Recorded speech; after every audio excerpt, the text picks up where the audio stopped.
Hey guys, this is Crystal, Silver Borders.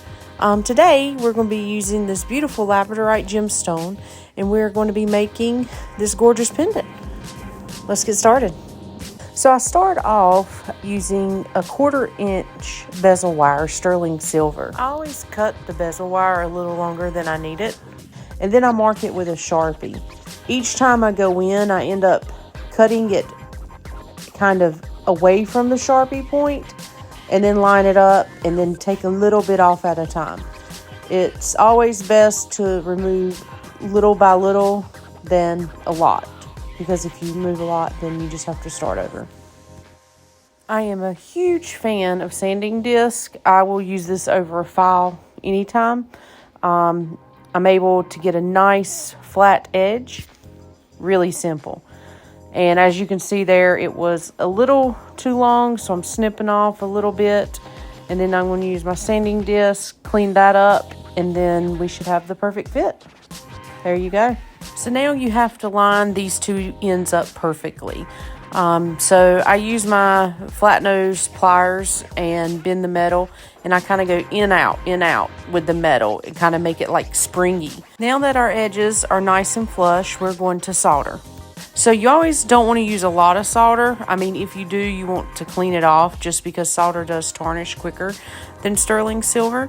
I'm applying flux now, and then the heat. I go around in a circular motion. I pick up the solder piece, and then there she goes. She flows. So now I'm inspecting the connection, making sure that's good. I did notice there's a little extra solder there that I don't like, so I'm going to clean that up.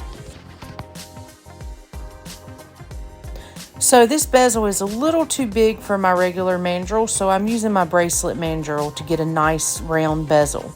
And now I'm checking it with my stone, and we've got a good mat. I'm using sanding paper to sand the bezel down. I want to make sure the bezel wire sits flush with the top of the stone. So when I set the stone, the bezel will protect the edges of the stone, because labradorite is a very soft stone. So I want to try to protect the stone as much as I can. For all my pendants, I use 22 gauge sterling silver for the backing plate. Now I'm cutting that out with my shears. You can use a jeweler's saw, but this is just a quicker option. So I'm going to use my Pepe Tools rolling mill with a Potter USA paisley plate. Say that 3 times. This here shows you where the paisley design is put in the backing plate. I always like to put in a nice texture on the back of all my pendants, just because it just gives it that extra character. I just removed the backing plate from the pickle, and now you can see that I'm going to flatten that out. I flattened this out for 2 reasons. One, to do my maker's mark, and the main reason is so when I put the bezel on the backing plate to solder, it will lay flat. So now I'm going to outline my bezel with a Sharpie. This here will give me an idea of where to put my maker's mark, and it helps me keep it centered. This here is my maker's mark, SB for Silver Borders. I put this stamp on all my jewelry. This lets people know that it is sterling silver and it was made by these hands. If you're wanting to get a maker's mark stamp made, check out Buckeye Engraving on Instagram. They did mine for me. So now it's time to solder the bezel to the backplate. During the soldering process, I always heat up my flux first, and then I add my solder chips. I've noticed if I put my chips in first, then my flux, and I heat it up, they just bounce around.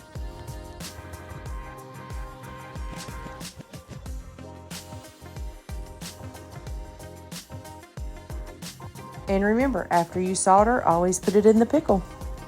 I'm now going to check the stone fitment to make sure it does fit properly in my bezel. And it does, we're good. I'm going to add this prong to the side of the bezel. This here, it just gives the piece a touch of silver, and it also protects the face of the stone.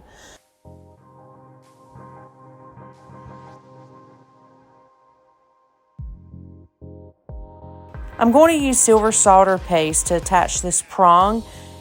Silver solder paste is amazing. It makes my life so much easier. If you don't have it, you need to get it.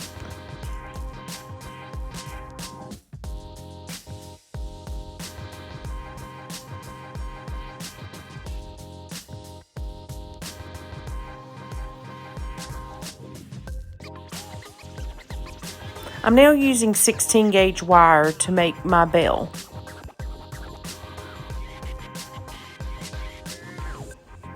So when I'm attaching this style bell, I always leave enough silver on top of the pendant so I can solder the bell to the silver, and then I can kind of cut that out. I just feel like it makes it more stable. You always want to double check and make sure that the bell is sitting flush up against the bezel. You don't want any gaps.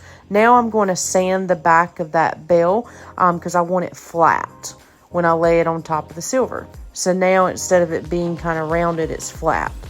I'm using the solder paste just so it will stick in place. Now I'm checking to make sure that the bell is nice and centered.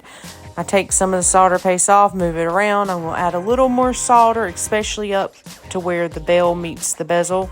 And then it's time to solder together.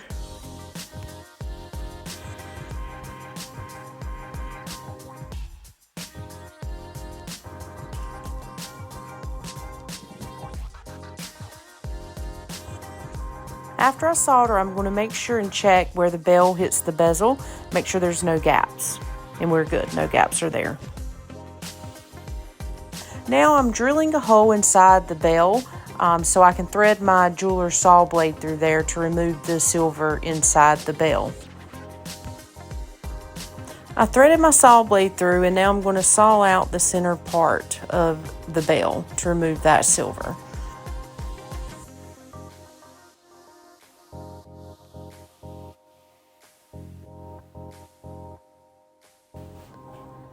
A little tip, I always saw this piece out first, and then I go and saw the pendant out. If you do it the other way, do this first and then saw the silver out of the bell, it's just harder to maneuver around. So here's a little sawing tip. You always want to make sure the jeweler's saw is loose in your hand. You're not holding it with like Kung Fu grip. Also, keep the saw blade moving up and down straight, not at an angle.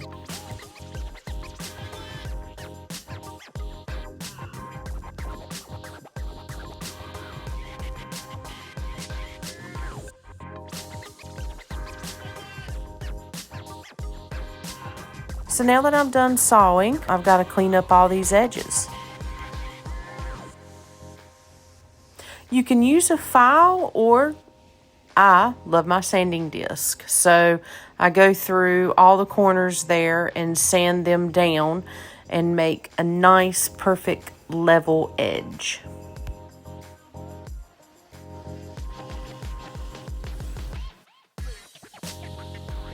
So now I'm going to use my flush cutters to cut the end of the prong, and then use my sanding disc to kind of sand it how I want to shape the prong.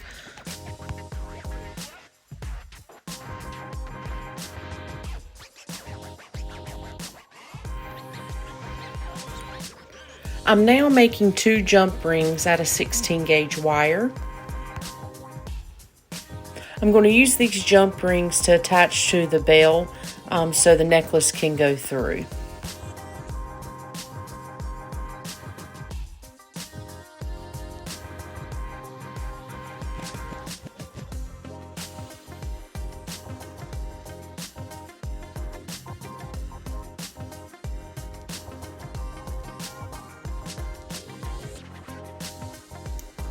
I always solder all my jump rings closed. This just gives better stability on the piece. So I patinaed the piece, and then I put it in my hone and highlight and let that spin for 10 hours. And this here is the final piece. So it's ready to set the stone.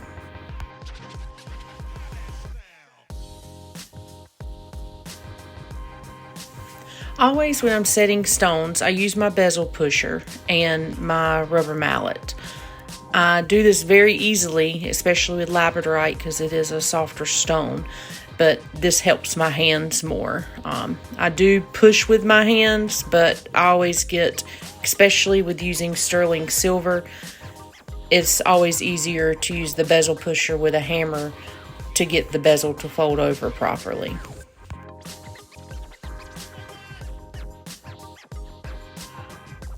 And now we have a beautiful labradorite pendant. I hope you enjoyed this video. If you have any questions, just drop them in the comments below. And thanks for watching.